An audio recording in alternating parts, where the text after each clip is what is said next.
เอาสบายดีเนาะทุกท่านเนาะคณะกรรมการบริหารวันนี้เนาะเขาเรียนกันมาแต่เมื่อวานของวันนี้เนาะวันนี้5สิมาทบทวนบทเรียนที่ว่าวันนี้เขาสิมาเขียนแผนรายได้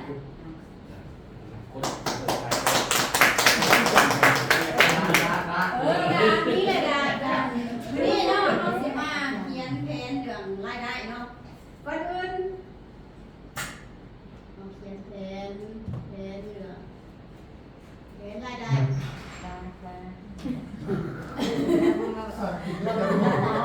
แ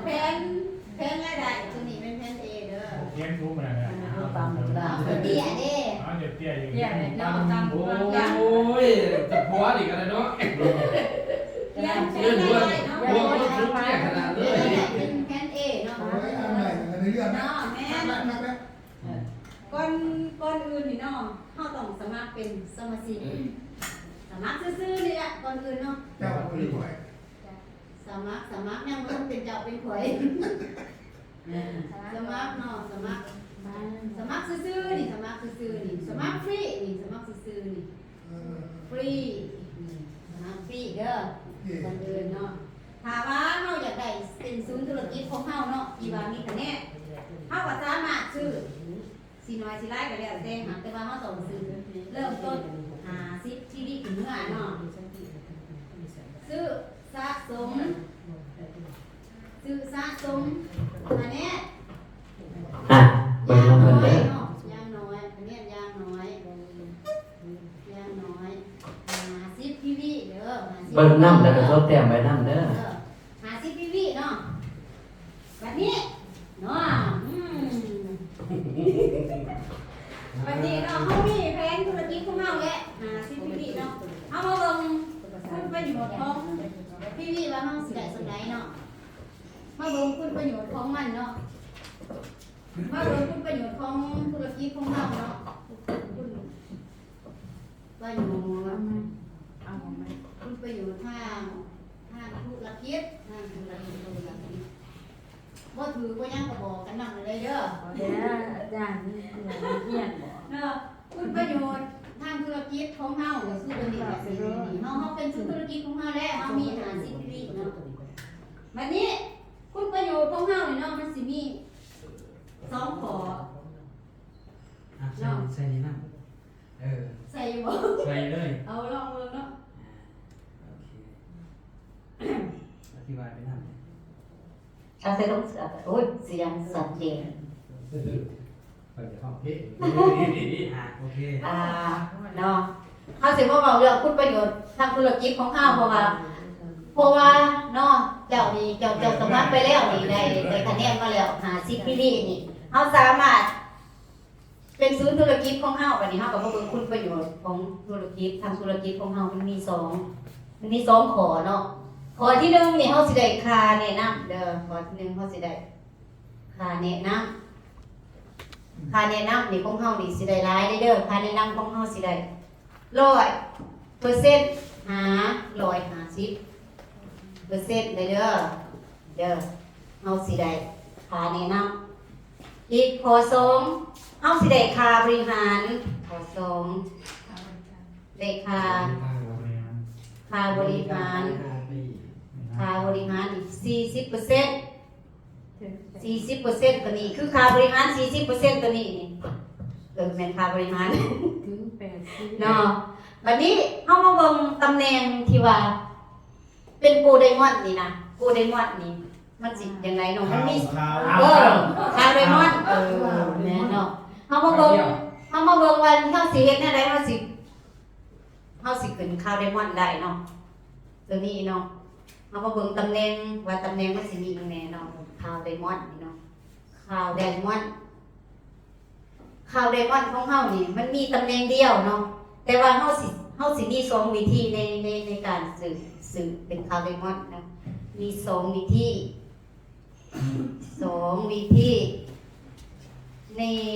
ในการเป็นคาร์ไดมอนด์เฮาเขียนเป็นภาษาลาวชัดเจนเนาะมี2วิธีในการเป็นคาร์ไดมอนด์ก็คือ1เนาะ1เจ้าเอาให้ซะเอาให้ ให้เจ้าซื้อสินค้าเนาะซื้อสินค้าสะสมคะแนนให้ได้พันพีวีเนาะพันพีวีเนาะเฮาให้ซื้อสินค้าสะสมคะแนนให้ได้พันพีวีตัวนี้คือพันพีวีตัวนี้ก็คือเป็นตัวเจ้าไรเดอร์บ่เป็นตัวข่อยเด้อเป็นตัวเจ้าเนาะสองตัวข้อที่สองนี่ก็คือความหมายว่าเฮาซื้อที่ว่าเพิ่นให้เฮาอัพคะแนนขึ้นเนาะที่ว่าเฮาอัพคะแนนขึ้นที่ว่ามันมีโปรโมชั่นไปท่องเที่ยวบ่คือเดี๋ยวนี้เนาะเพิ่นสิมีแผน2ให้เฮาอัพคะแนนขึ้นเฮาสิซื้อแบบว่า เนาะเปลี่ยนสี เอาให้เฮาซื้อเอาเขียนแบบสะใจไปเลยเนาะให้เฮาเข้าใจไปพร้อมกันให้เฮาซื้อคะแนนที่ว่าเพิ่นให้อัพเนาะอัพคะแนนที่ว่าคือคู่มือนี่เพิ่นให้เฮาอัพแบบเฮาซื้อแผน2หั่นดิที่ว่าเฮาซื้อเข้ามาสังประมาณ 3,500 เฮาก็ได้อัพคะแนนเป็นข่าวได้ว่าคือเดี๋ยวนี้เนาะเพิ่นมีแผน2ให้เฮาตัวนี้ดีที่สุดเนาะเป็นแผน2ให้เฮาวันนี้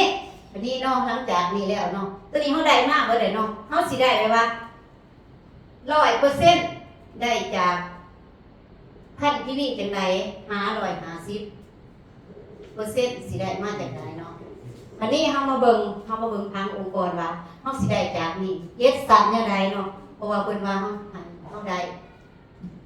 100% 50%แล้วก็ได้เย็ดสัตว์ได้เย็ดสัตว์จากการแนะนำได้เย็ดสัตว์จากการแนะนำเด้อจากการแนะนำเนาะบัดนี้เฮาสิมาเบิ่งพังเนาะเฮาสิมาแต้มพังให้เบิ่งบัดนี้เนาะว่าเฮาสิมาแต้มพังให้เบิ่งว่าเฮาสิได้เจ็ดสัตว์แนวใดเนาะเฮาสิได้เจ็ดสัตว์ไหนเฮาก็มาแต้มแผนพังของเฮาเนาะเริ่มต้นเริ่มต้นหนึ่งนี่ก็คือตัวเจ้าเนาะสิเป็นอาจารย์แอ่กับยายเนาะเอาเป็นตัวเจ้าเอาเป็นเจ้าอันนี้เอาเป็นเจ้านี่เนาะเฮาซื้อผลิตภัณฑ์สมุนไพรเฮาก็ว่าเป็นปุ๋ยเป็นหยังกะยาสินค้าในบริษัท6,000 คะแนนก็คือ PV เนาะเป็น1,000 PV เป็นเฮาเนาะบัดนี้คือเฮานี่แหละเฮาเข้ามาเรียนรู้ในระบบบริษัทในระบบของโรงเรียนบริษัทต่างๆเฮาเข้าใจแล้วว่าเฮาซื้อ1,000 คะแนนนี่เฮาสิได้ค่าแนะนำ 100% แนวใดเนาะเจ้าเนาะจากที่ว่าเจ้ามันซื้อไปแล้ว1,000 คะแนนเนาะสะสมคะแนนไว้คืนเป็นข่าวได้ก่อนเรียบร้อยแล้วเจ้าสามารถสิได้ค่าแนะนำ 100% 150% เนาะเจ้าก็ไปแนะนำเอาถามนึงซะมันจังสบายเนาะเอาถามนึงเอาเดี๋ยวไปแนะนำถามนึงเนาะเฮาต้องไปแนะนำว่าเดี๋ยวนี้เนาะเจ้าก็ปล่อยว่าซะเฮาอยู่บ้านใกล้เคียงกันหรือว่าเป็นหมู่เป็นเพื่อนกันเฮาเฮ็ดสวนคือกันนั่นน่ะแนวใดเฮาก็ได้ซื้อกินซื้อใส่ซื้อปุ๋ยใส่สวนเฮาอยู่แล้วเนาะถ้าสมมุติว่าเจ้าซื้อน้อยเป็น50 คะแนนหรือว่า100 คะแนนเฮาก็สิได้ของน้อยแต่ว่าเฮาซื้อ1,000 คะแนนขึ้นไปถ้าสมมุติว่าเฮาซื้อปุ๋ยสิเนาะเฮาก็สิได้1,000 คะแนนถ้าสมมุติว่าเฮาซื้อ1,000 คะแนนเฮาได้สินค้าหลายเฮาก็เฮาไปใส่มันคุ้มค่าที่ว่าเฮาไปสิกาแฟเฮานะถ้าสมมุติว่าเป็นอันนี้เนาะเขานึงนี่ก็ได้ยินแล้วก็เข้าใจเด้เพราะว่าเราก็มาเรียนรู้นำเฮาแต่ว่าก็บ่ทันถึงขั้นว่าสิเป็นกรรมการบริหารหยังคือเฮาแต่ว่าเราเข้าใจแล้วก็เลยว่าซื้อก็ซื้อเพิ่นก็อยากได้ปุ๋ยไปสิคือกันเพราะว่าเขาก็เฮ็ดสวนเนาะแล้วก็ซื้อสาพันนึงเด้เพราะว่าเราเห็นซื้อแล้วก็ซื้อ1,000 คะแนนเนาะเจ้านี่นะผู้แนะนำข่าวนึงมาเนาะเจ้าก็สามารถได้ค่าแนะนำนี่ 100% เนาะ 100% ที่ว่าเจ้าแนะนำข่าวนึงมาใน 100% นี่เนาะมาพูดให้พันเจ้าก็ได้ค่าแนะนำ1,000 บาทนี่ได้ค่าแนะนำนี่1,000 บาทในมือนึงเนาะวันนี้เนาะนี่ค่อยนี่นะ เจ้านี่นะแนะนำเขานึงมาแล้วเนาะบัดนี้เขานึงนะเขานึงแล้วก็อยากได้ค่าแนะนำ1,000 บาทคือกันกับเจ้าเนาะเขานึงนี่ก็ไปแนะนำเขา2เนาะเขาสิบอกง่ายๆเพราะว่าหลายคนเขาสิมันสิสะสมกระทับมาเด้อเนาะให้เข้าใจร่วมกันเขานึงก็ไปแนะนำเขา2เขา2ก็อยากได้คุยไปสิคือกันหรือว่าเขา2นี่สิซื้อไปขายเพราะว่าถ้าสมมุติว่าเขา2นี่บ่มีส่วนเนาะเราอยากซื้อไปขายเราก็ซื้อคือกันท่านคะแนนแล้วก็ซื้อท่านคะแนนปั๊บตัวนี้มันเป็นค่าแนะนำขั้นที่1เด้อนี่เด้อขั้นที่1เฮาสิได้100%ข่าวนึงมาแนะนำข่าวสองนี่เนาะซื้อพันคะแนนคือกันกับข่าวนึงเนาะข่าวนึงนี่เนาะข่าวนึงนี่แล้วก็สิได้ค่าแนะนำ1,000 บาทแล้วก็สิได้ค่าแนะนำ1,000 บาทนี่เนาะข่าวนึงนี่เนาะเพราะว่าเราแนะนำข่าวสองนี่ซื้อพันคะแนนคือกันกับเราเนาะแบบนี้ข่าวนึงนี่มาแนะนำข่าวสองเฮาสิได้ค่าแนะนำนี่เป็นสั้นที่2ก็คือ20%ตัวนี้ของมูลค่าตัวนี้เนาะนี่ตัวนี้เป็นสั้นที่2เด้อตัวนี้สั้นที่2บัดนี้เฮาเนาะเฮาได้สั้นเฮาสิได้ค่าแนะนำสั้นที่2 9%แล้วก็มาพูดให้พัดมันออกมาแสดงจากซอยแน่200เนาะนี่เฮาก็สิได้ค่าแนะนำจากเขา ครับขอ เขา2นี่เนาะ200 บาทเนาะแม่นเพราะว่าเฮาสิได้ค่าแนะนำตัวนี้นี่เฮาบ่ได้แนะนำเองเนาะแต่ว่าข่าวนึงเป็นคนแนะนำข่าว2เฮาก็ยังได้ค่าแนะนำอยู่20%เด็กขึ้นมาฮอดเฮาเฉยเนาะบัดนี้ข่าว2นี่เนาะข่าว2ก็อยากได้เงินโบนัสคือการกับข่าวนึงได้1,000ข่าว2ก็อยากได้1,000เนาะข่าว2ก็ไปแนะนำข่าว3อีกแนะนำแบบเดียวกันนั่นแหละซื้อพันคะแนนเหมือนกันเนาะข่าว2ก็ไปแนะนำข่าว3ซื้อพันคะแนนคือกันข่าว2ก็รับโบนัสไป 1,000 บาทเนาะ 1,000 บาทเนาะบัดนี้เจ้าเป็นผู้อยู่เทิงเนาะเจ้าก็สิได้รับค่าแนะนำเป็นสั้นที่3เด้อสั้นที่3สั้นที่3ของเฮาก็คือ 10% แม่นบ่อาจารย์แน่ 10% เนาะ 10% ในตัวนี้ก็คือสั้นที่3เลยที่ข้าพเจ้าเขียนไปนี่เป็นสั้น1สั้น2สั้น3บัดนี้เนาะเฮาหั่นน่ะเฮาบ่ได้แนะนำเฮาได้ค่าแนะนำจากข่าว2ข่าว3นี่ข่าว2นี่มาแนะนำข่าว3เป็นสั้นที่3เฮาได้ค่าแนะนำอีก100 บาท100 บาทจากข่าว3วันนี้ข่าว3เนาะก็อยากได้เงินคือกันกับข่าว2ก็ไปแนะนำข่าว4ไปแนะนำข่าว4ได้บัดนี้ได้มันสิมี4หน่วย5หน่วย6หน่วย7หน่วยเนาะข่าว4ข่าว3นี่มาแนะนำข่าว4ข่าว4นี่ก็ย่านข่าว3นี่ลื่นแล้วเจ้าก็ยังซื้อได้คันคะแนนเขาก็ยังซื้อคือกันข่าว4นี่ก็ได้ซื้อแต่ข่าว3นี่ได้คันคะแนนข่าว3เป็นผู้แนะนำข่าว4ข่าว3นี่หักโบนัสไปอีก 1,000 บาทหัก 1,000 บาทเด้เพราะว่าคนเฮามันนิสัยมันสิคล้ายๆคือกันแต่ว่าเจ้าซื้อยังเขาก็อยากได้เรื่องนั้นแต่ว่าแม่นบัดนี้เจ้าหั่นน่ะเจ้าบ่ได้แนะนำเนาะเจ้าสิได้ค่าแนะนำจากข่าว3นี่เป็นสั้นที่4นี่เป็นสั้นที่4เด้อเป็นสั้นที่4เฮาสิหักไป 5% เนาะ 5% เลยเด้อ 5% เนาะเฮาสิได้ค่าแนะนำนี่จากข่าว3ที่ว่ามาแนะนำข่าว4เป็นสั้นที่4 5%ก็คือเฮาสิได้เติมอีก50 บาทเนาะเฮาสิได้อีก50 บาทแบบนี้ข่าว4นี่น่ะมาเห็นข่าว3ว่าโอ้โบนัสข่าว3เนาะเพิ่นก็อยากได้เงินคือกันกับข่าว3นี่น่ะข่าว4ก็ไปแนะนำข่าว5 บาทข่าว4ก็ไปแนะนำข่าว5เป็นจังได๋เนาะเพิ่นว่าเนาะบัดนี้ไปแนะนำเพิ่นก็อยากได้คือกันได้บ่ได้เงินโบนัสก็ไปแนะนำข่าว5ซื้อพันคะแนนคือกันเนาะซื้อพันคะแนนซื้อพันทีวีบนบาทไปเลยเขาจะพันทีวีเนาะมาถือไปย่างบอกกันได้เด้อเนาะข่าวซีก็ไปแนะนำข่าวหาเนาะข่าวหาก็ซื้อพันคะแนนข่าวซี เขาซี่ก็ได้นำค่าแนะนำ1,000 บาทเหมือนกันเนาะแต่ว่าเจ้าครูแนะนำครูทำอิฐนี่เนาะเจ้าก็สิได้ค่าแนะนำอีกเป็นสันที่หาอันนี้เนาะเป็นสันที่หานี่เฮาก็สิสามารถได้5%ของการแนะน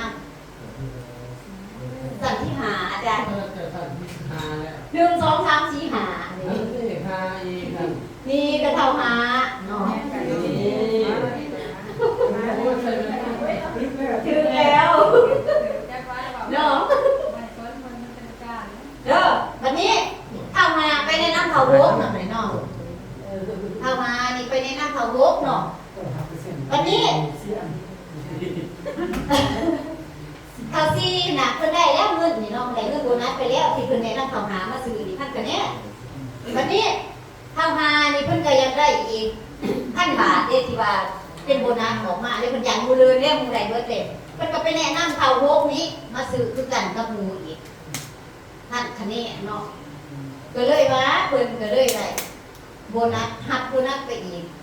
1,000 บาทเข้ามาวันนี้ผู้เจ้าที่ว่าเจ้าแนะนำมาเนาะ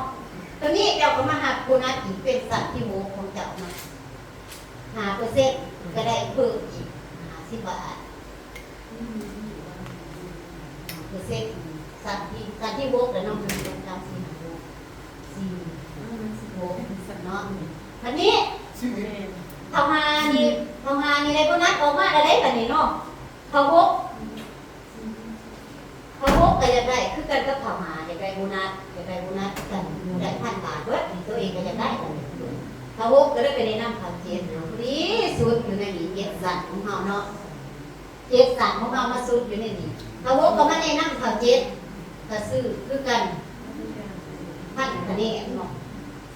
วันนี้เข้าโวกก็ได้หักโบนัสไปอีก1,000 บาท1,000 บาทเนาะวันนี้เข้ามันสิได้ค่าแนะนำจากที่ว่าเข้าแนะนำคน1คน2คน3คน4มาแนะนำเข้าก็ได้โบนัสหักไปอีกสัตว์ที่7เกิน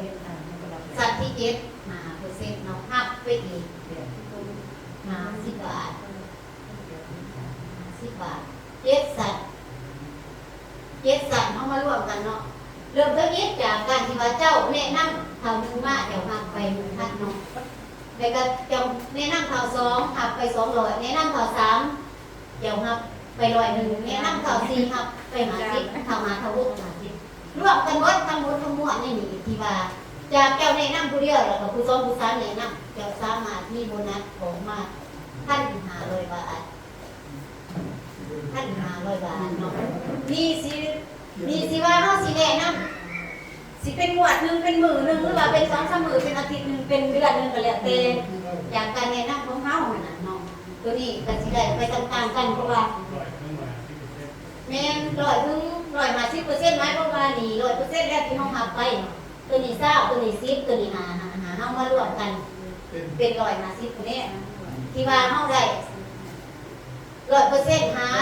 150%แม่นเฮาเอาเปอร์เซ็นต์ตัวนี้มาบวกใส่กัน150เนาะถ้านี่เท่า7นี่เนาะถ้า7เท่า8ก็สิแน่นั่นคือกันเบิดเนาะวันนี้เฮาก็เบิ่งแล้วว่าพักองค์กรเฮามันโตข้างเดียวแม่นบ่เฮาก็จำเป็นแล้วเพราะว่าเจ้าผู้เฒ่ามึงจะต้องจำเป็นจะพยายามได้เพิ่มอีกแม่นบ่คนเฮามันได้คนดีบ่พอดอกเขาอยากได้อีกนะเขาอยากได้อีก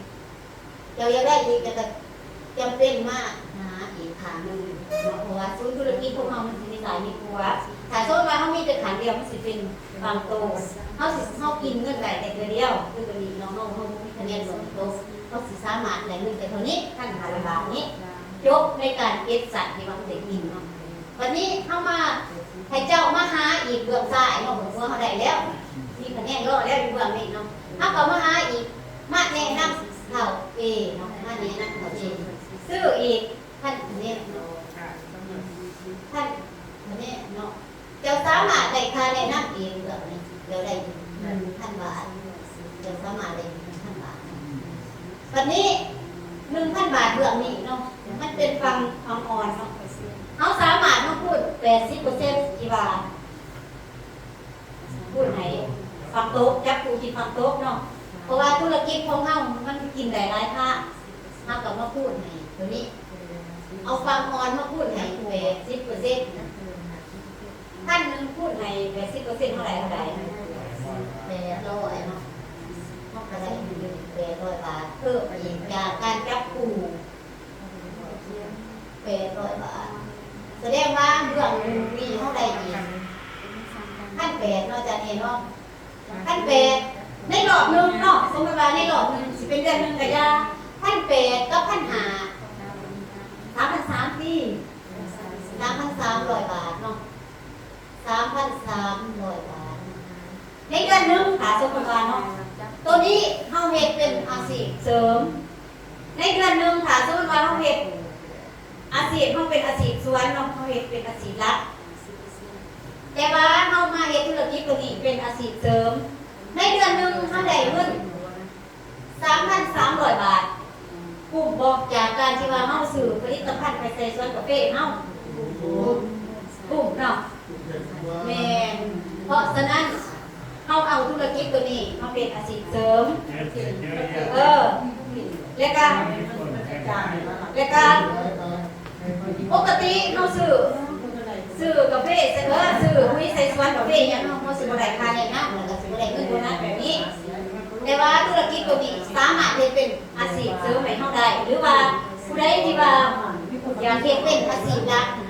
เฮาก็เฮ็ดเป็นอาชีพหลักสามารถได้เงินนี่บ่แม่นว่าได้บาทเดียวนี่ได้เริ่มต้นอันนี้บ่แม่นว่าสมมุติว่าเฮาสิคิดว่าเฮาเริ่มต้นเฮ็ดปล่อยเป็นปล่อยไปเอาเดือนนึงได้ 3,300 บาทเฮาก็เอาเนาะเพราะว่าถ้าสมมุติว่าเฮาอยู่เงินซื้อเฮาบ่ได้เฮ็ดงานเฮาก็บ่ได้หยังเฮามีเงินกินเงินใส่เอามาคืนง่ายๆที่ข้าพเจ้ามีเงินสำรองไว้กินไว้ใส่ยามฟ้ายามฝนบ่ได้เฮ็ดหยังอาชีพเฮ็ดสวนกระจกกินจกใส่เบิดไปซื่อๆเนาะแต่ว่าเฮาได้ตัวนี้มาได้โบนัสแน่ได้เงินเดือนโครงการแน่คือเฮ็ดมื้อนี่นะมันเฮากระจกเงินในเงินเฮาหน่อยลูกแต่ว่าเฮาได้มาตัวนี้เพราะว่าทุกมื้อนี่ข้าพเจ้าก็บ่ทันได้เก่งแต่ว่ามันเข้ามาศึกษาเรียนรู้ในระบบบริษัทเพื่อสิเอาตัวนี้ไปเป็นอาชีพเสริมจากการเฮ็ดสวนเฮาเคยยกแต่เงินออกมาใส่เอาตัวนี้มาเป็นอาชีพเสริมเพื่อว่าสิให้เฮามีรายได้เนาะคือบางอย่างข้าพเจ้าหาโบนัสทั้งโบนัสอยากทำงานแล้วก็ได้เงินเดือนโครงการเนาะเงินเดือนโครงการของข้าพเจ้าก็โครงการปุ๋ยหนักก็3 เดือนก็ถือโอกาสไปมาเฉลี่ยใส่กับเงินโบนัสที่ได้ที่ว่าเฮาน่ะเฮ็ดจังซี่นะอันนี้ศูนย์ธุรกิจเดียวของเฮาแต่ว่าเฮาสวดผู้นี้มาแล้วผู้นี้สวดต่อๆกันไปเนาะข้าพเจ้าก็ได้โบนัสทั้ง2คนตัวเนี้ยประมาณ5,000 กว่าบาทเนาะ5,000 กว่าบาทมันก็เป็นเงินบ่น้อยบ่หลายเนาะรวม3 ล้านไปแล้วก็มาบวกกับเงินโครงการปุ๋ยหนักเนาะในเดือนบางแรกในเดือน6เนาะข้าพเจ้าได้เงินเข้าบัญชี9 ล้านบาทเนาะสำหรับข้าพเจ้าเนาะที่ว่ามาเขียนแผนการตลาดให้ทุกคนเบิ่งเนาะเฮาก็เรียนรู้มานำการสำนีเนาะข้าพเจ้าก็สิมีเรียนตรงนี้เนาะขอบใจ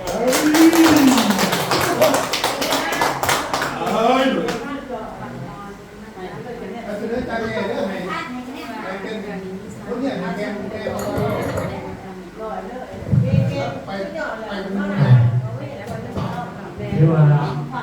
อธิบายละเอียดเนาะคือว่าเป็นอาจารย์สอนคนไทยด้วยแต่นี้ต้องเขียนละเอียดที่สุดครับแต่เริ่มต้นที่วิทย์เขามาเขาเสียเป็นไรเนาะแล้วก็เขามาหลังจากก็เขามาแล้วเราไปนะคนหนึ่งก็คนหนึ่งไปนะคนหนึ่งต่อ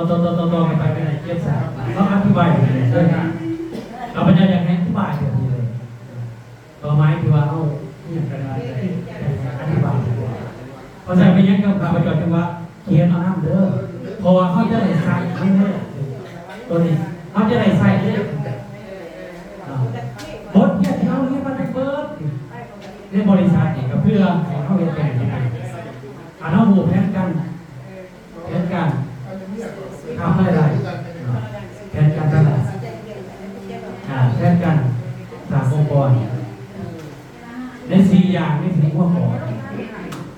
แต่คือเขาจะเป็นคนรวยเลยต่อไปเราก็จะยังเชิญท่าน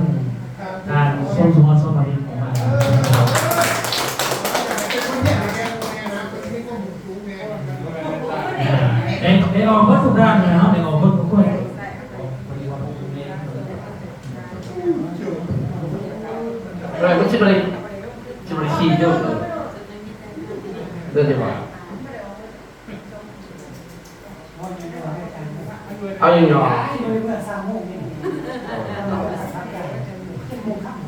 เก่าโลกกับเสร็จจะมาแล้วเนาะ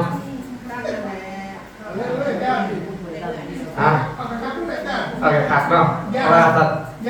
สบายดีเนาะทุกทานเนาะสปาสิกปัสโกลาของเมาเมื่อได้มื้อนี้เรียกว่าได้มีโอกาสแต่มาแนะนำแผนการตลาดของบริษัทปัสโกลาของพวกเฮาเนาะจะสั่นแล้วข้าพเจ้าก็สิบ่ได้เว้าหลายยายทางเนาะกับนี่จะว่าสิร่วมสู่แผนการตลาดเนาะก็อื่นหมดเนาะพวกเฮา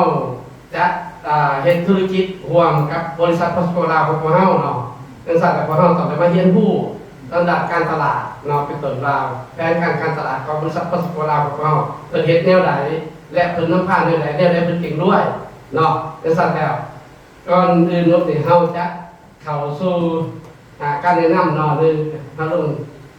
แผนการตลาดเนาะแผนการตลาดหาบ่อแทรกกันเด้อหาบ่อหยอกกันเพราะว่าเฮาตัวนี้เป็นการเรียนการสอนที่ดีเพราะฉะนั้นจะบ่อีกเด้อ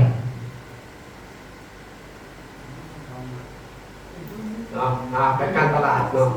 ก่อนอื่นนุดเนาะเฮาสิได้เข้าสู่เป็นเฮาสิได้เข้าสู่ในการเรียนรู้แผนการตลาดนั้นเนาะและก็เฮาสิมีหยังแน่เฮาจะได้รับผลประโยชน์จากบริษัทปัสโกลาหรือว่าจากการตลาดในครั้งนี้เนาะก่อนอื่นนุดเฮาต้องสมัครเป็นสมาชิกเนาะสมัครเป็นสมาชิกของปัสโกลาของพวกเฮาเนาะสมัครเนาะสมัครสมาชิกก่อนเนาะหลังจากสมาชิกนี้แม่นว่าเพิ่นมีนโยบายของบริษัทของเราเนาะก็คือเพิ่นให้สมัครฟรีเนาะเดี๋ยวนี้เนาะนับเป็นมื้อนี้เป็นต้นไปเพิ่นให้สมัครฟรีโดยที่เฮาได้ลงทะเบียนเข้าสู่องค์กรของบริษัทเนาะคือว่าสมัครฟรีเด้อในเมื่อที่ว่าเราสมัครฟรีแล้วว่าเฮานี่มีความต้องการอยากได้ประโยชน์เนาะมีหยังแน่เนาะเฮาสิได้เนาะเพิ่นเนาะเป็นต้นว่าถ้าสมัครฟรีแล้วเฮาเองต้องเป็นคนเริ่มต้นในการซื้อเนาะหรือว่าซื้อกินซื้อใส่ก็แล้วแต่เนาะเพื่อสะสมคะแนนถ้าว่าเฮาได้สะสมคะแนนก่อนเนาะคือว่าเขาสมัครแล้วหลังจากนั้นเขาก็ซื้อสินค้าของบริษัทเนาะไปกินไปใส่เขาสะสมคะแนนได้ทั้งหมดมีอยู่เขียนหน่อยๆเอาเนาะพี่น้องเนาะเขามีคะแนน50 PV เนาะ50 PV อยู่ในโต๊ะของเขาแล้วในเมื่อเขาสมัครแล้วก็เขาซื้อกินซื้อใส่เนาะซื้อสินค้ามานำใส่อยู่ในห้างอาหารเนาะแล้วก็เอาคะแนนของเขาเข้าสู่นี่หลังจากนั้นแล้วเขาจะได้โปรโมชั่นหรือว่าได้ค่าตอบแทนจากบริษัทเนาะเป็นต้นเนาะได้ค่าตอบแทนก็คือประโยชน์เนาะคือประโยชน์ก็เลยคุณประโยชน์เนาะคุณประโยชน์ในการเป็นสมาชิกของบริษัทเนาะคุณประโยชน์เพิ่มเนาะตัวนี้ต่อสอบสารบริเวณเสียงเด้ออันนี้เนาะจะบอกไปรูปประโยชน์เป็นสมาชิกของบริษัทของเรานี้เนาะเนาะเขาจะได้ก่อนอื่นหมดนี่ได้ประโยชน์จากค่าแนะนำเนาะค่าแนะนำเนาะค่าแนะนำนี้เขาจะได้อยู่100%50%เนาะอันนี้เป็นค่าแนะนำในเมื่อเขาได้เข้าเป็นสมาชิกปัสโกลาแล้วเขามีคะแนนอยู่ในพังของเขาแล้ว50 PV เนาะวันนี้ตัวที่2เนาะค่าประโยชน์ที่2เนาะอันนี้เขาจะได้รับอีก 40% เนาะอีก 40% นี่คือหยังเนาะอีก 40% นี่คือค่าบริหารเนาะค่าบริหารเนาะอันนี้แม่นว่าเฮาจะได้รับประโยชน์จากบริษัทปัสโกลาของเรา ทางนั้นเนาะในเมืองที่ว่าเฮาได้รับมาแล้วแต่เฮาต้องได้มีตำแหน่งเนาะแต่ละทานในเมืองเขามาอยู่ในบริษัทแล้วเฮาจะมีตำแหน่งได้เนาะเฮาจะมีตำแหน่งก็คือตำแหน่งคาวไดมอนด์ถ้าว่าคาวไดมอนด์นี่เฮาจะมีคะแนนสะสมในครั้งของเฮาเท่าไหร่เนาะก็คือเฮามีคะแนนสะสมเนาะอันนี้แม่นว่าตำแหน่งเด้อตัวนี้เนาะตำแหน่งมีคะแนนสะสมพันคะแนนเนาะพันคะแนน PV พันคะแนน PV เนาะคือว่าคะแนนจะทราบแล้วในเมื่อที่ว่าเฮามีคะแนนสะสมแล้วเฮาได้ตำแหน่งแล้วเฮาจะได้รับประโยชน์นี่แหละตัวหลายๆนี่แหละเนาะนี่เฮาจะได้รับตัวนี้นี่เนาะแต่ว่าจาก 100% 550%หรือว่าข่าวบริหารเฮาก็ได้เนาะจังซั่นแล้วอันนี้ก่อนเฮาสิได้ประโยชน์เหล่านี้เฮาสิได้มาจากสายเนาะเฮาสิได้ประโยชน์นี่นะเป็นต้นว่าเฮาได้เข้าไปมอนแล้วเนาะคือจังซี่เฮาได้ตำแหน่งอันนี้คือว่าข้าพเจ้าเองก็อยู่ในตำแหน่งตัดคะแนนแล้วเนาะอันนี้ก็ขอใจตัวเพิ่นสมเสยให้ท่านครับผมดีใจฟังแล้วเป็นผู้แนะนำนะครับครับล่างให้ข้าพเจ้าขึ้นมาเนาะบัดนี้เนาะในก่อนเฮาสิได้ประโยชน์จาก 100% 550% หรือว่าข่าวบริหาร 40% หรือ 80% นั้นเนาะเฮาต้องได้มีจังซี่เนาะบรรดาทานนะอาจจะอันนั้นซับซ้อนหน่อยนึงครับเจ้าก็แนะนำเป็นต้นว่าเนาะอันนี้คือทานเนาะหรือว่าเจ้าเนาะเจ้ามีคะแนนคือคำจะว่าละมีคะแนนพันคะแนนเนาะอันนี้พันคะแนน PV เนาะคืออันนี้เป็นเจ้าเด้อนี่เด้อบ่เป็นข่อยเด้อมันเอิ้นว่าคือทานเนาะได้แนะนำทานนี่มีคะแนนพัน PV แล้วนี่เฮาได้ขึ้นเป็นข่าวได้เบิ่นแล้วแต่บัดนี้เฮาสิเอาของเฮาแต่เท่านี้บ่ได้เนาะแน่นอนว่าเฮาต้องได้หาเฮาต้องได้สอบหรือว่าเฮาต้องหาหมู่ทุกๆคนมีหมู่มีเพื่อนมีพี่น้องต้องรักเลยเนาะจังซั่นแล้วเฮาไปแนะนำทานก็เนาะเอาทานก็เด้อนี่เด้อทานก็เนาะทานแนะนำทานก็นี่การซื้อกินซื้อใส่และการสะสมคะแนนได้พันคะแนนคือกันกับเฮาคือกันเนาะได้พันคะแนนคือกันเนาะแล้วนี่ทานจะได้จากทานก่อนี้นี่แหละเฮาจริงว่าเฮาสิได้เท่าใดเนาะเฮาได้อยู่100%เนาะขี้กลางเนาะอันนี้มันอาจจะสิซะได้100%เนาะตัวนี้100%มันเป็นเงินเนาะตัวนี้มันคูณตัวนี้เนาะ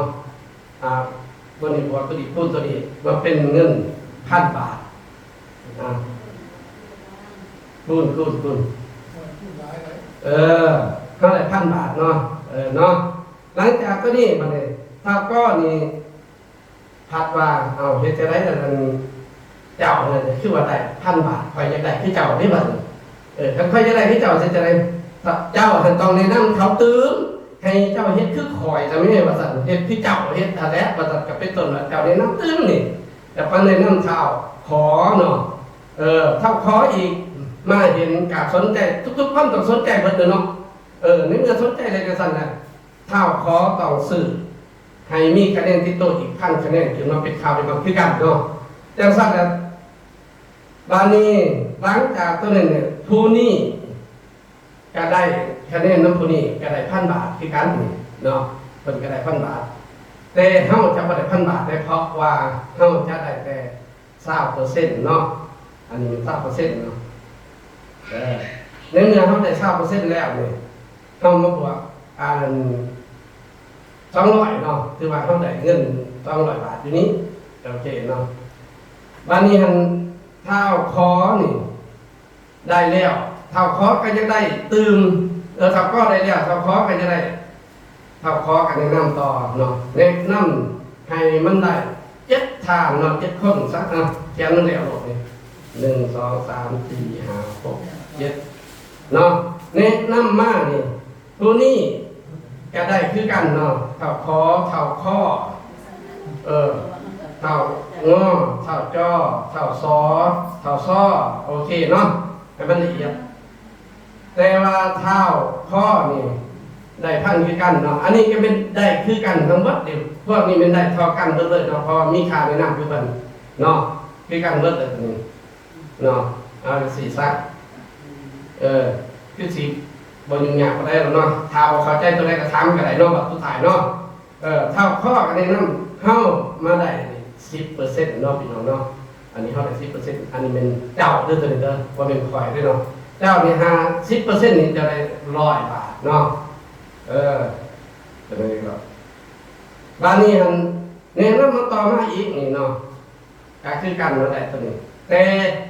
สั้นนับแต่สั้นที่3ไปเฮาจะบ่ได้ 10% คือเก่าเด้อบัดนี้เฮาจะลดลงเนาะเพราะว่าเพิ่นบ่แม่นคนเฮาแนะนำเนาะแม่นว่าเท่าก็แนะนำเท่าขอแนะนำเท่าข้อแนะนำเท่าจนลงไปต่อๆนะแต่ซะแล้วเฮาจะ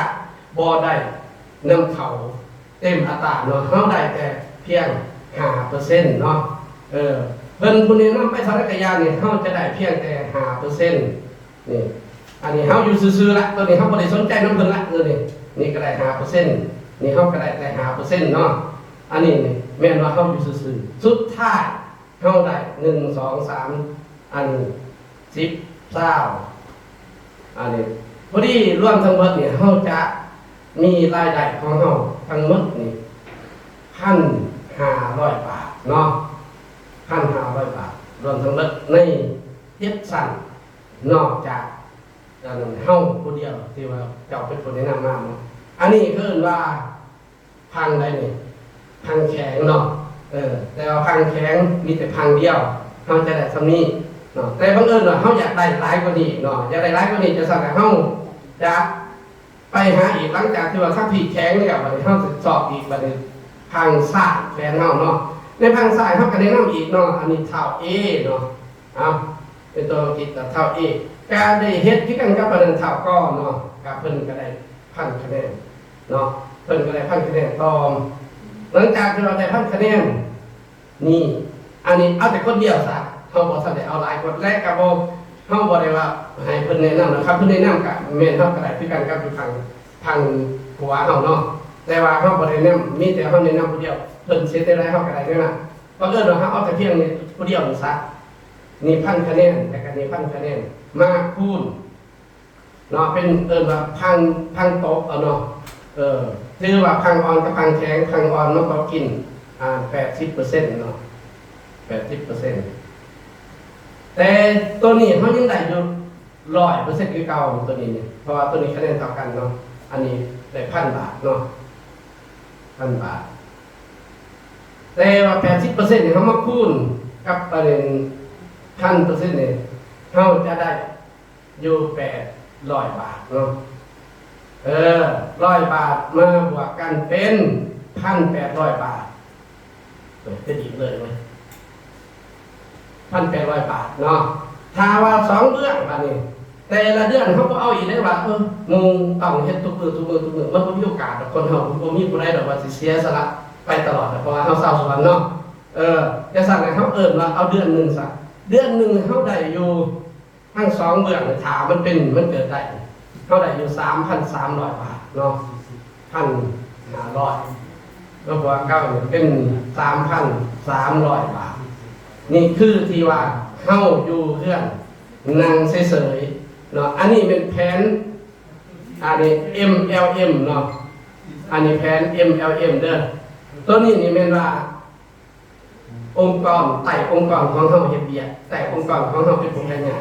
เนาะแต่องค์กรของเฮาเป็นผู้หารายได้และเฮาผู้อยู่ถึงเฮาจะได้เนาะอันนี้นี่ถือว่าเป็นข้อมูลจากบริษัทวัสดุลาแต่สั่นแล้วทุกท่านเนาะมีความสามารถเฮ็ดได้และก็พัฒนาหรือว่าอันนั้น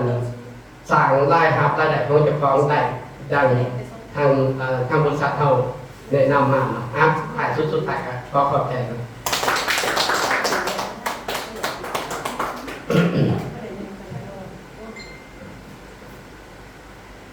ที่ว่าละเอียดสมควรเนาะในการบรรยายแผนการการตลาดของบริษัทฟาสโซล่าว่า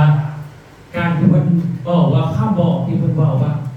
แพสซีฟอินคัมมันเป็นแบบไหนก็คือแผนที่ทุกทางออกมาบรรยายทั้ง2ทางที่ออกมาบรรยาย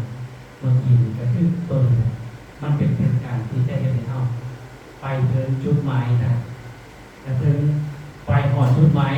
ใส่เข้ามาด้วยไหนยอมว่าแท้ถึงนะเนาะเพราะฉะนั้นเอาจริงๆนะให้ทุกท่านให้เข้าใจเกี่ยวกับการบรรยายและการกัตนาให้ทุกการเข้าใจแล้วกันไปเพื่อเข้าใจแล้วเพื่อไปส่งต่อให้คนที่อยู่ใต้องค์กรของข้านั้นให้เข้าใจแบบคือทางเข้าใจเนาะนั่นคือคนทางเนาะแต่ทีเสิร์ชพาต่อไปเนาะเพื่อออกมาบรรยายแค่จัตราทำกันเนาะให้เสิร์ชท่านไอ้รู้จักภาษาเนาะเก็บตัวมือในการต่อ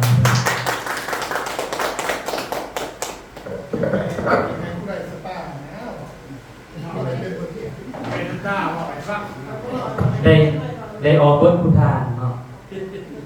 เพื่อให้เข้าพอใจ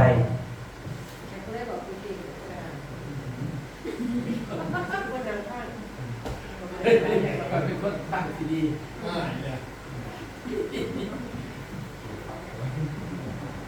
ตั้งใจฟังเนาะเพิ่นเนาะแล้วก็เขียนไว้นำเด้อว่าโอเค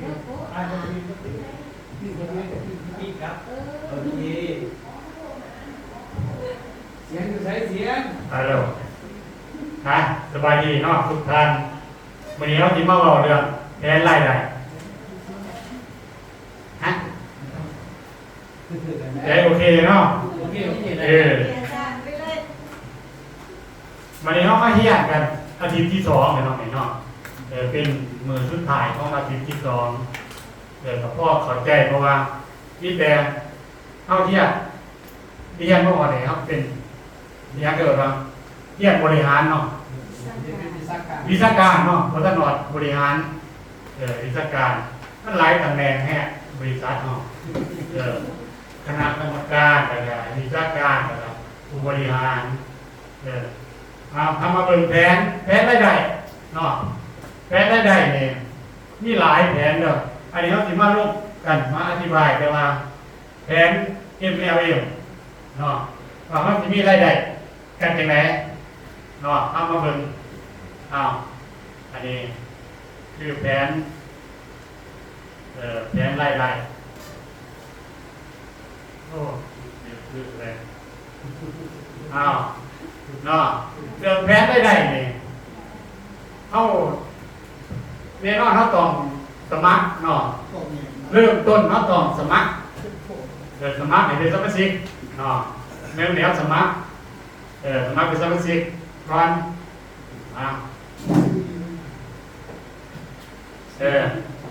วันนี้ว่าเขาสิมีรายได้ที่ไหนเนาะจากการสมัครแน่นอนเขาต้องสะสมให้เขามีคะแนนได้แผนได้พังธุรกิจของเขานะเนาะอย่างหน่อยก็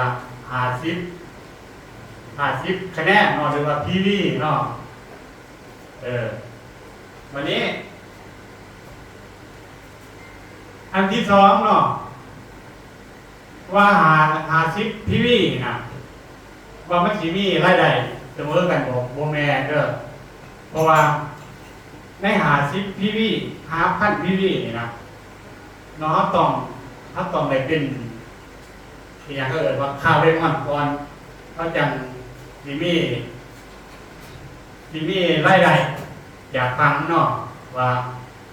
วันนี้รายได้ของเขามีอยู่7สัตว์เนาะอันนี้ก็เอ่ยไว้ยังผลประโยชน์เนาะผลประโยชน์เนาะ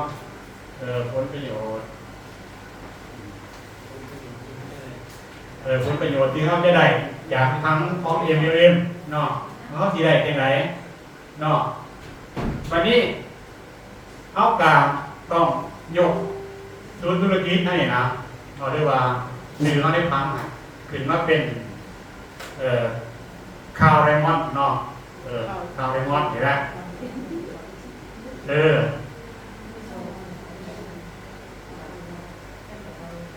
เขาจะสามารถมีรายได้7 สัตว์7 สัตว์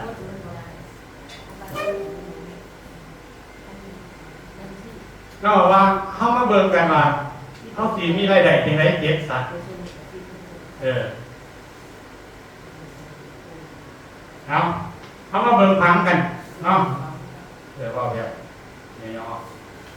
อันนี้สมมติว่าคือพวกทานมานั่งฟังอยู่นี่เนาะแน่นอนว่าเขาต้องอยากเป็นสมาชิกนะเขาต้องสมัครสมัครเนี่ยคือว่าอย่างหน่อยให้เขามี50 ทีวีเด้ออย่างหน่อยให้เขามี50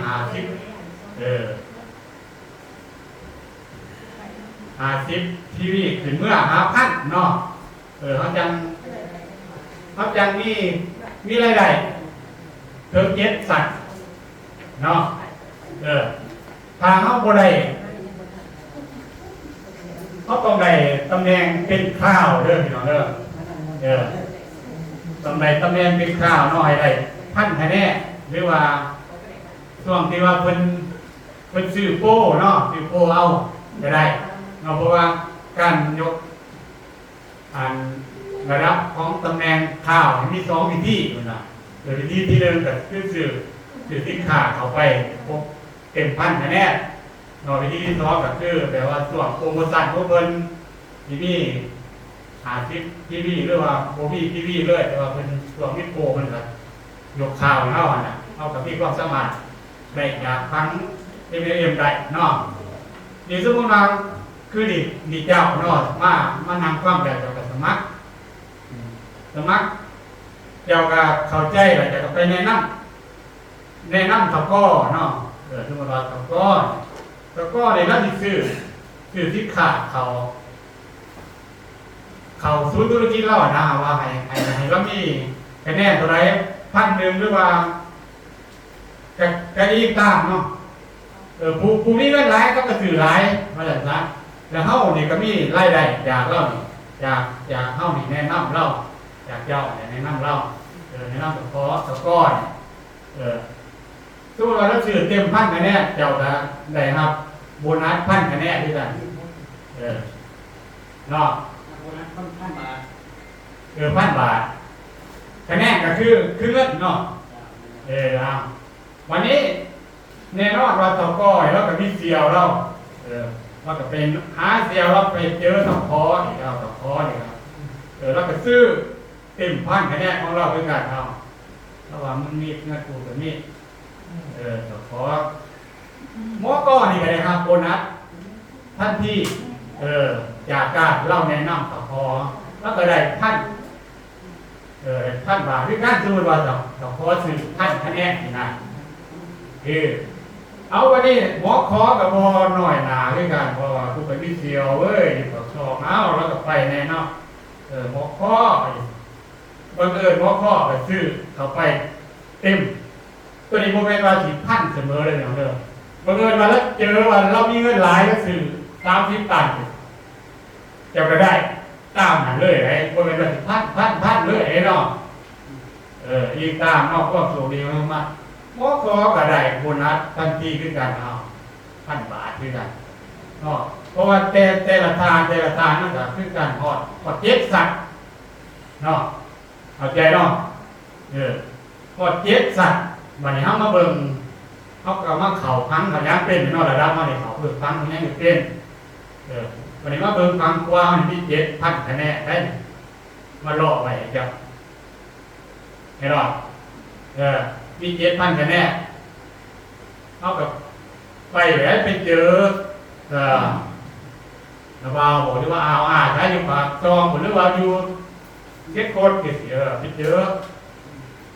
ไปรูปเรือคุยเรือยังคือเราพังเลยร้านรับดาที่คนสนใจแล้วก็ซื้อสามารถเต็ม1,000 คะแนนเอา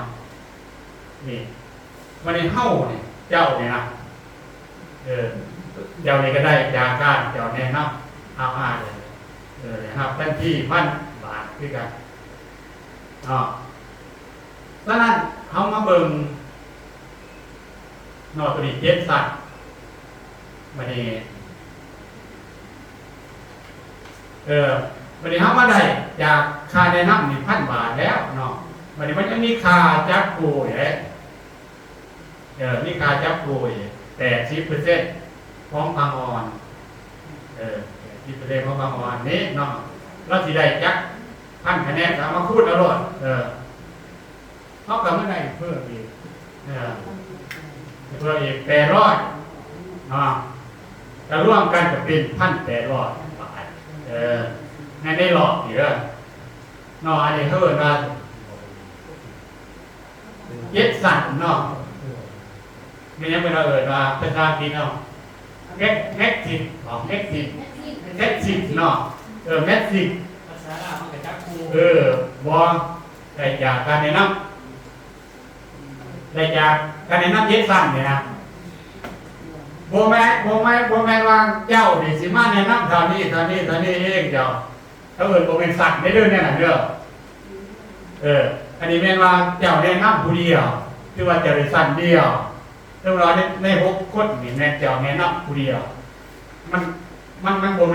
มนสั่นเลยโบแมนแม็กซิกถ้าเป็นแม็กซิกคือประธานเวลามันต้องตะก้อมันแนะนำตะก้อแนะนำตะก้อลงมาเรื่อยๆเขาจะเอิ้นสัตว์เข้าใจพวกเข้าใจได้แล้วชื่อว่าการบรรยายแทนใดๆเข้ากับจิตประมาณนี้เข้าใจ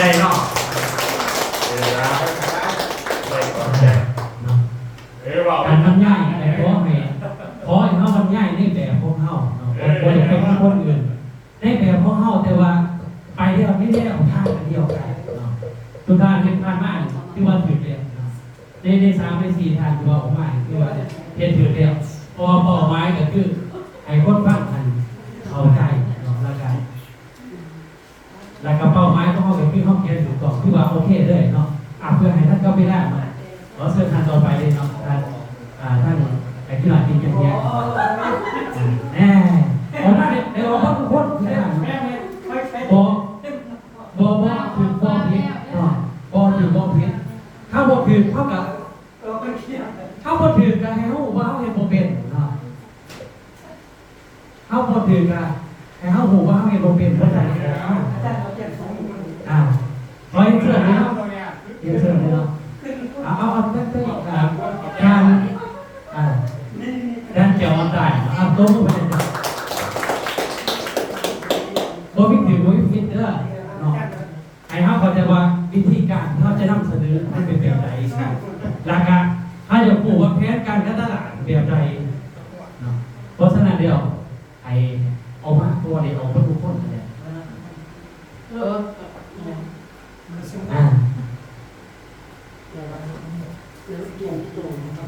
เขาสิว่าบรรยายเรื่องแผนการตลาดแผน A สิบรรยายให้ทุกท่านได้เข้าใจว่ามันเป็นยังไงแผน A แผน B เอาแผน A เลย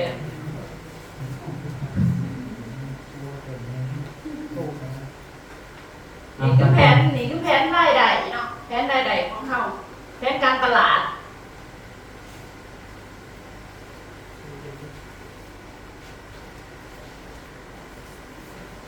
แผนรายได้แผน A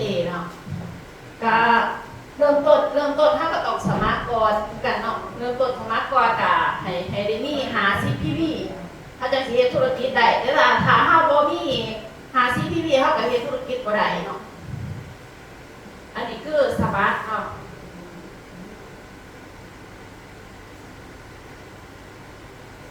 สมัครฟรี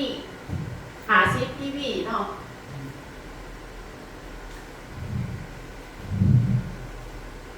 อันนี้ก็สามารถหา CPV ขึ้นไปอันนี้ก็คือถ้าเราสามารถหา CPV หนึ่งเขาสิสามารถแบบใดหนึ่งก็คือผลประโยชน์ผลประโยชน์ที่เขาจะได้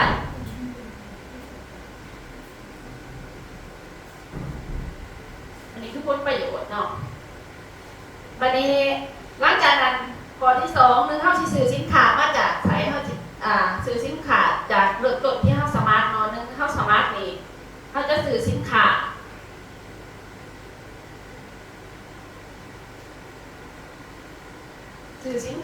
หา CPV อันนี้ซื้อสินค้าหา CPV เขาจะมีอยู่มันจะมีได้หลาย100%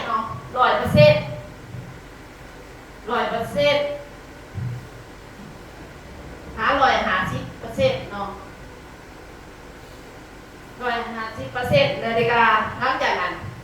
เ เขาจะได้ค่าบริหารฟังออน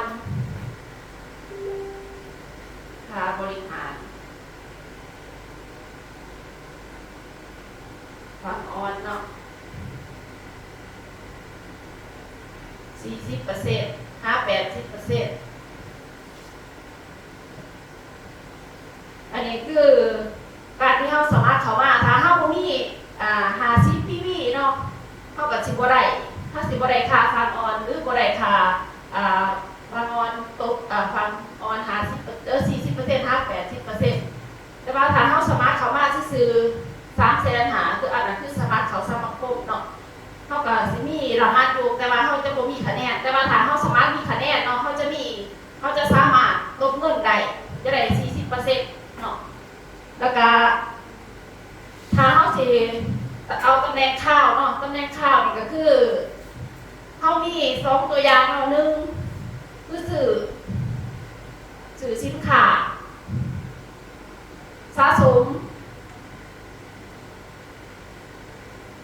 สื่อสินค้าสะสมให้ครบ1,000 คะแนนเนาะเขาจะสิได้อัพตำแหน่งข้าวหรือว่าข้อที่2ก็คือ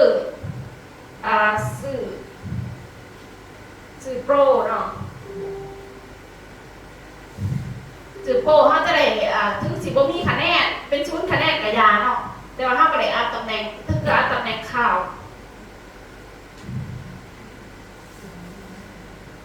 ไดมอนด์เนาะถ้าเขาจะมี2อย่างถ้าเขาอยากเป็นตำแหน่งข้าวเนาะเขาอยากเฮ็ดธุรกิจ1ก็คือมีคะแนนสะสมฮอด 1,000 บาทเขาจะได้อัพตำแหน่งข้าว2คือซื้อสินค้าเป็นโปรหรือสิมี50 คะแนนกับยาหรือว่าบ่มีคะแนนเลยแต่ว่าถ้าเขาซื้อสินค้าโปรเนาะเขาจะได้เป็นข้าวไดมอนด์เนาะแต่หลังจากนั้นนี่คือเจ้าเนาะจะซื้อสินค้านี่6,000 คะแนนจะเป็นตำแหน่งข้าวตำแหน่งข้าวไดมอนด์เนาะอันนี้คือตำแหน่งข้าวถ้าเขาสามารถเป็นข้าวแล้วเขาไปแนะนำคนอื่นนี่แนะนำคนอื่นเขามาแนะนำคนนี้ซื้อ1,000 บาทซื้อได้1,000 คะแนน1,000 PV เนาะ1,000 PV เขาจะได้อยู่ 1,000 บาทค่าแนะนำที่เขาแนะนำไปเนาะแล้วหลังจากเขาแนะนำคนนี้แล้วคนนี้เขาก็อยากได้เนาะเขาจะไปแนะนำต่ออย่างนี้เท่าก่อนนี่แนะนำเท่าคอนี่ 1,000 PV เท่ากับสิได้อยู่ตัวนี้เท่าไหร่อยู่ 100% ของPV ค่าแนะนำแล้วซ้อมมาเขาหมอนี่มาแนะนำหมอนี่เขาก็จะได้อยู่ 20% ของ PV ของคะแนน PV เนาะแต่หลังจาก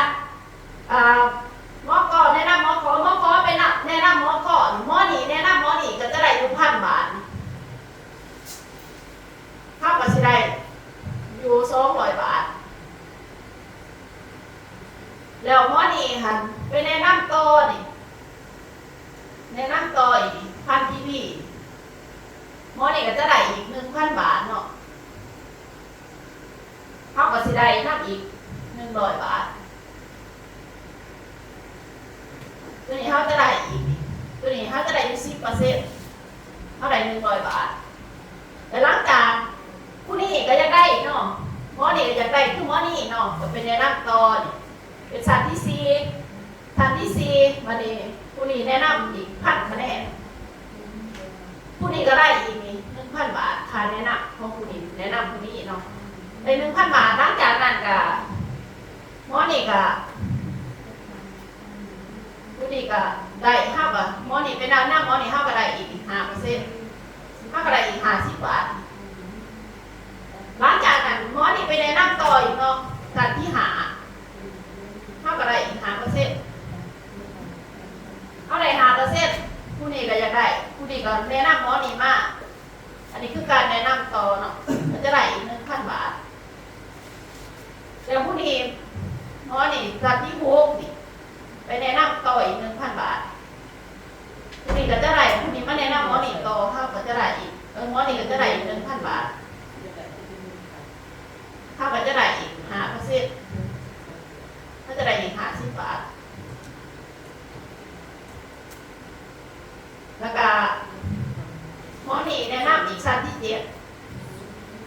1,000 บาทหมอนี่ก็ได้ค่าแนะนำอีก 1,000 บาทเท่ากับได้อีก 5%เท่ากับได้อีก 5% 50 บาทอันนี้คือการแนะนำต่อเนาะเท่ากับคะแนนวันนี้คะแนนมันจะมาอยู่เทิงอีก7,000 คะแนนอันนี้คือฟังแข็งหลังจากนั้นเท่าที่อยากได้เขาจะไปแนะนำเองอีกฟังสายแนะนำอีกฟังหนึ่งเท่าแนะนำเองอีก1,000 PVเขาจะได้จับครูอีก 80% ของฟังออนเขาจะได้อีก800 บาทมีค่าแนะนำถ้ามาแนะนำหมอนี่อีกหมอนี่ของเขาแนะนำเองเขาจะได้อีก 1,000 บาทหลังจากนั้นถ้าเขาจับครูมาจับครูเขาก็ได้อีก800 บาททั้งหมดเป็น 1,800 นี่หมายถึงว่าวันนี้เขามารวมกันตัวนี้เนาะอีกปัญหาเขาจะบวกกันถึงที่3,300 หรออันนี้คือการที่ว่า 100% 550% เนาะ 550% หมายถึงว่าเขาแนะนำ7 สัตว์กับจากการที่เขาแนะนำอีก 100% แล้วก็เข้ามาฟังที่ว่าฟังโต๊ะที่ว่ามาอันนี้เขาแนะนำต่อเขาจะได้อีก7 สัตว์เขาจะได้7 สัตว์หมายถึงว่าทั้งรวมทั้งหมดคือ 100% 550%อันนี้คือการที่เขาแนะนำ2 คนต่างๆหลังจาก2 คนเขาก็ไปแนะนำต่อเขาก็จะได้จากนั้นตามเขาการที่ว่าเขาแนะนำเองถ้าว่าเขาแนะนำเองเบิดเขาก็ได้เองเบิดแต่ว่าเขาก็สามารถสร้าง2 คนก่อนก็ได้มันจะเป็นต้องไปสร้างได้นะแต่เขาเป็นตัวตีของเขาก่อนมาค่ะตัวรักของเขาก่อนแล้วเขาจะไปหาขยายเอาเองหลังจากที่เขาสร้างครั้งหนึ่งก่อนแล้วเขาจะมาคอยสร้างอีกครั้งที่ 2อันนี้คือแผนธุรกิจของแผน A เนาะอันนี้คือแผน A การที่เขาแนะนำเขามาว่าธุรกิจมันก็บริยากพอสมควรเลยว่าแม้แต่ว่าเขาซื้อสินค้าเขาก็ยังได้สินค้าไปแต่ยังมีสร้างธุรกิจได้อันนี้คืออาชีพเสริมของชาวสวนการที่เขาซื้อกินซื้อใส่เขาก็ยังมีสะสมแต่เป็นCV หลายอย่างเนาะในเขาสร้างประคมพออันนี้คือเป็นการดีของชาวสวนมาตรฐานที่สามารถเขามาเห็นบริษัทได้ก็จะมีประมาณนั้นเนาะแทนหูแบบธุรกิจที่คนธรรมดาเป็นการธุรกิจเนาะหรือว่าในบริษัทเขามีแบบแผนที่อบรมเนาะจะต้องดำเนินการไปทั้งหมดเพื่อให้ท่านก็มาลาวิลาอีกสิขอเชิญท่านต่อไปเนาะท่านสุรัตน์ไปสง่าเนาะได้ออกกันทุกคนเลยออกกันทุกคนเนาะเพื่อตัวนี้เนาะเขาอยากให้เขาใจว่ามันเห็นแบบไรอันมันผิดกับเป็นที่เป็นให้เขาบอกว่าเขายิ่งเห็นพ้นเป็นเพื่อกระตุ้นให้เขาอยากเห็นมันเป็นได้ออกกันทุกคนนะได้ออกกันทุกทางบ่ต้องอยากเสียใจเลยตำรวจเสียใจหมดแล้วบอกเลยจะยู่ดีละความบอกแล้วผมจะยู่ดีละได้ผมยู่ดีละให้เขาสื่อสารเนี่ยแบบที่เขาเป็นเนาะบ่ต้องเขาเป็นแบบไทยเนาะเพราะเพียงแต่เป้าหมายให้มันถึงเป้าหมายอันเดียวกัน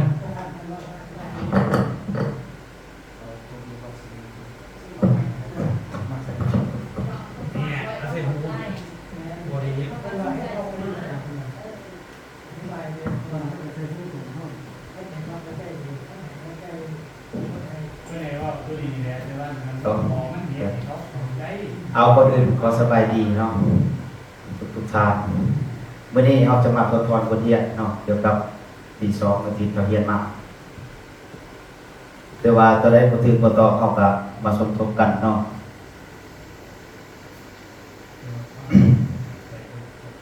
เราจะบอกจับแผนเนาะแผนธุรกิจสำหรับสำหรับผู้ขยาย ตัวหนังสือในกระสิบบันไดเลย จะเหมือนกันเนาะก่อนอื่นแม่ทำสิ่งเปิดแพทย์ต้องคิดสำหรับผู้ขยายเนาะเอาต้องเปิดฟังงานเนาะเดี๋ยวเราต้องได้เปิดฟังงานก่อนเปิดฟังงาน50 PV เนาะยางต่ำ50 PV ยางต่ำที่ว่าเขาจะได้ครับ10ค่าสมัครฟรีเขาจะบ่มีค่าสมัครเนื่องจากว่าเขาได้เปิดค่าฟังงานนั้นให้มาได้ยางต่ำ50 PV หรือ50คะแนนนะเนาะที่ว่าเขาจะได้ครับค่าสมัครฟรีสมัครฟรีแล้วก็ซ้อมเป็นเงินก็คือตำแหน่งเนาะตำแหน่งข่าวเดมอนจะมีอยู่ 1,000 PV หรือ 1,000 คะแนนเนาะ 1,000 PV หรือ 1,000 คะแนนเฮาจะเป็นแต่ว่าเพราะว่ามันจะมีอยู่ตำแหน่งเดียวนั่นก็คือตำแหน่งข่าวอาจจะมีอยู่ 1,000 คะแนนหรือ 1,000 PV แต่ทางบริษัทเขาจะอยากได้ตำแหน่งข่าวก็ต่อเมื่อเขามี2เงื่อนไขก็คือ2ภาคเนาะ2ทางที่1สื่อสินค้าเนาะเราสื่อสินค้าสะสมเนาะครบ100 PV 1,000 PV พี่แกช่องเถื่อนไม่พี่นี่นะเอาเติมเนาะ PV และช่องทางที่2เขาจะได้ตำแหน่งข่าวนั่นก็คือสื่อสุดโปรโมชั่นหรือว่าสุดอัพตำแหน่งเนาะแต่บางอันก็จะบ่มีได้คะแนนตามแต่ว่าเพิ่นจะอัพตำแหน่งให้เลยเป็นตำแหน่งข่าวตัวอย่างคือสุดโปรเพิ่นมีอันนั้นสุดโปรออกไปเที่ยวจังซี่จังซั่นแต่ว่าตำแหน่งคะแนนเขาจะบ่ได้เขาได้เพียงแต่ตำแหน่งข่าวเนาะเข้าใจแค่ซั่นได้สื่อสุดโปรที่2เป็นสื่อสุดโปรเนาะสุดโปรมือสั่นสุดโปรมือสั่นอัพตำแหน่งเนาะนี่ก็คือเขาจะขึ้นได้เป็นตำแหน่งข่าวไดมอนด์จะมีอยู่2ภาคเนาะวันนี้เรามาทำความเข้าใจเกี่ยวกับรายหับนอนว่าผลประโยชน์เนาะผลประโยชน์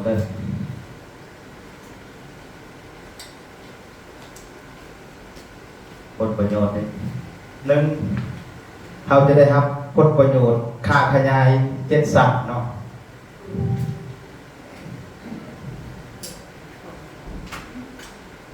ค่าขยาย7สัตว์2ครับค่าบริหารฟังอ่อนเนาะ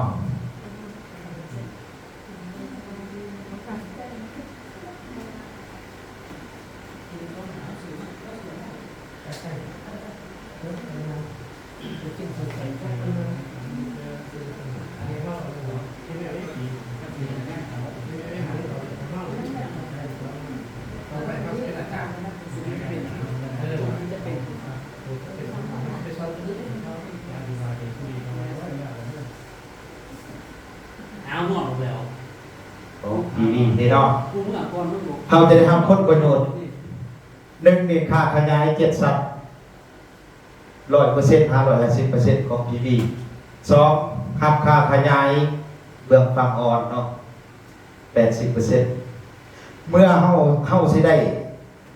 ตัวนี้เฮาก็ต้องมีโครงสร้างหรือว่าองค์ประกอบจังซี่เนาะตามที่ว่าเงื่อนไขของบริษัทนั้นเฮาก็ต้องมีองค์ประกอบตัวอย่างดีสิเป็นไผก็ได้เนาะเป็นทางใดก็ได้ข้าพเจ้าจะยกตัวอย่างเป็นเอาต้องเป็น CEO ที่นี่เนาะเฮาก็จะมีฟังซ้ายฟังขวา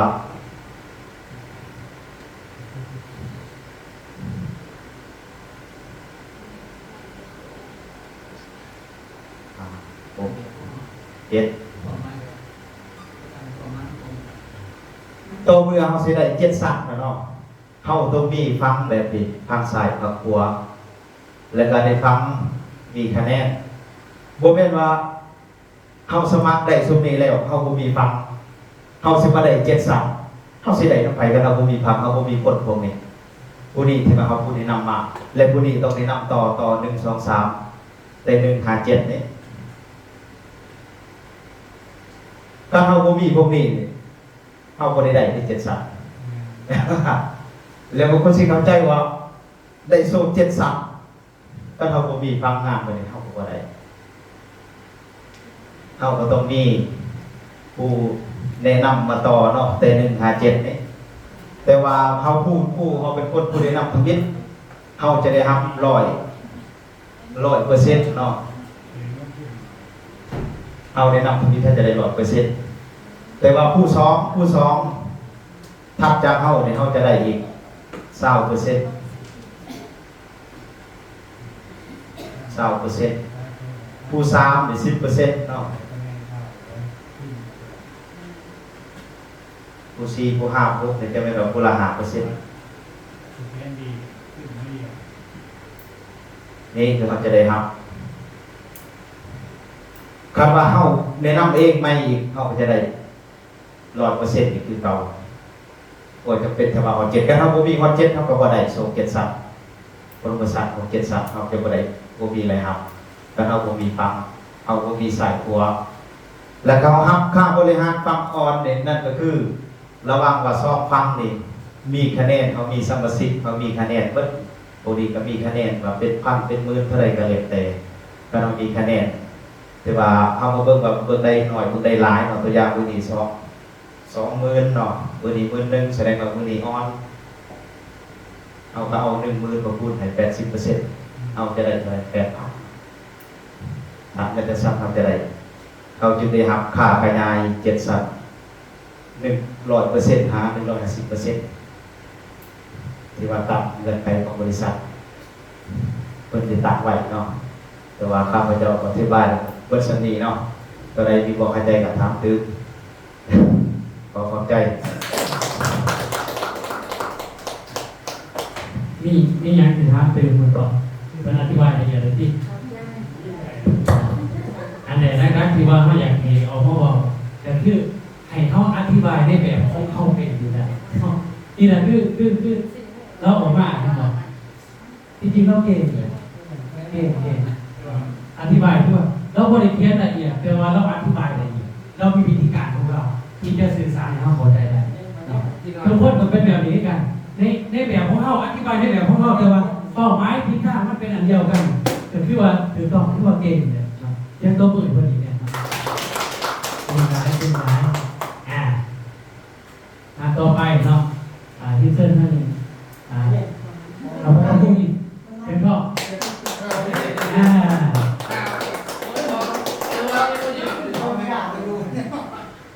ใส่ไม้เลยเพราะว่าอะไรกันดีว่าแม่จะเป็นออกก่อนเขาออกมากก่อนมูโรดเนาะเขาเป็นอย่างน้อยกันยังมูกันยังมูว่าเขาเป็นโบเป็นคือเราว่าตัวเป็นเท่าเป็นคือมูนะฮัลโหลเนาะเข้ามาแล้วมาต่างใจฟังกันเขาเบิ่งกันว่าวิธีการสื่อสารของทางสิเป็นแบบใดเรามีเอกสารแบบใดแต่ต้องแก้ปัญหาไม่ต้องเพราะว่าแม้พอท่านลืมกับใหม่เนาะใหม่เนี่ยผมเคยใส่เจ้าตามมือนี่กับข้าพเจ้ากับเป็นมือท่านมิตรที่ว่าเลยใส่ไม่ร้อยเนาะได้กับสีเฮ็ดเนี่ยดีที่สุดมือนี่ใส่เนาะเขาเขียนนี่ป่ะยังไงครับดีล่ะธรรมดาก่อนอื่นนั้นเนาะข้าพเจ้ามีจะคือว่าที่เป็นนักเรียนใหม่กับแม่นักเรียนเก่ากับแม่แต่ว่าวันนี้ก็สิได้เข้ามาอธิบายที่ว่าได้เรียนผ่านมาใน2 อาทิตย์เนาะผ่านมานี่อธิบายเป็นแผนที่ว่าเฮาจะได้ศึกษาเพื่ออนาคตข ของนักธุรกิจหรือว่านักวิชาการของบริษัททุกๆฐานเนาะหมายความว่าแต่ละฐานจะต้องไปเรียนจะต้องไปศึกษาทุกคนเนาะเพราะว่าข้าพเจ้าหรือว่าทุกฐานเนาะไม่นี่ถามว่าเฮาหันได้อธิบายไปถึงว่าจะถือหรือบ่ถือครับคือสารกันเนาะต่อไปกันเดี๋ยวเริ่มอธิบายไปเรื่อยๆเนาะเรื่องนี้ก็คือแผนธุรกิจแผนขยายธุรกิจของผู้นำเนาะมันสิได้อะไรเนาะเกี่ยวกับรายได้ต่างๆเนาะในแผน A มันมีอะไรเนาะเขาจะได้อธิบายคือว่าเนาะเริ่มแรกเนาะที่ว่าเข้าขอมาเนาะเข้าขอมาจะต้องไปสมัครการสมัครของเราจะต้องได้จ่ายค่าสมัครหรือว่าบทเป็นจ่ายเนาะเขาเอ่ยมาสมัคร50 PV เนาะอันนี้คือว่าเขียนว่าแผนเนาะแผนธุรกิจของคุณน้ำเนาะเอาตัดย่อๆเนาะแม่ก็บอกครับ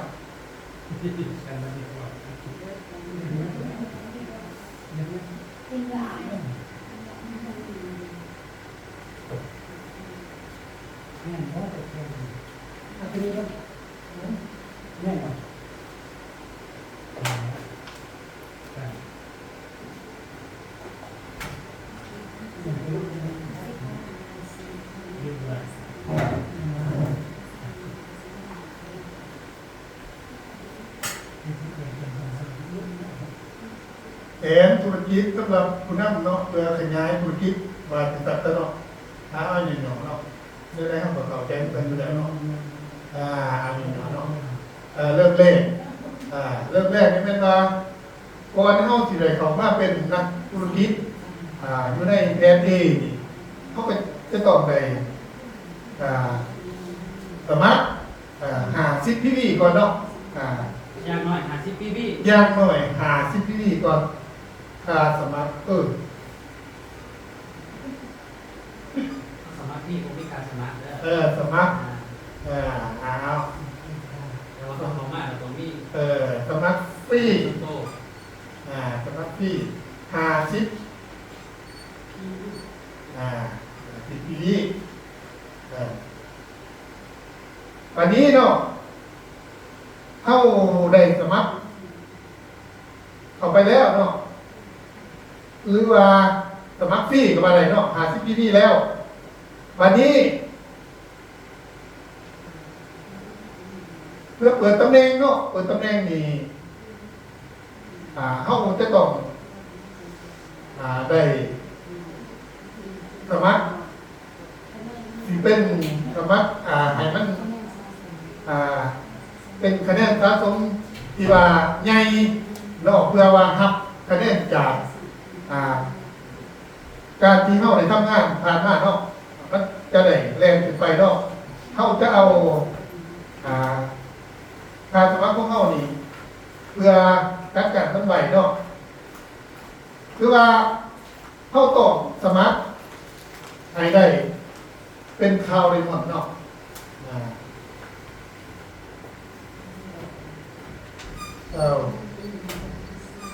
ไลมอน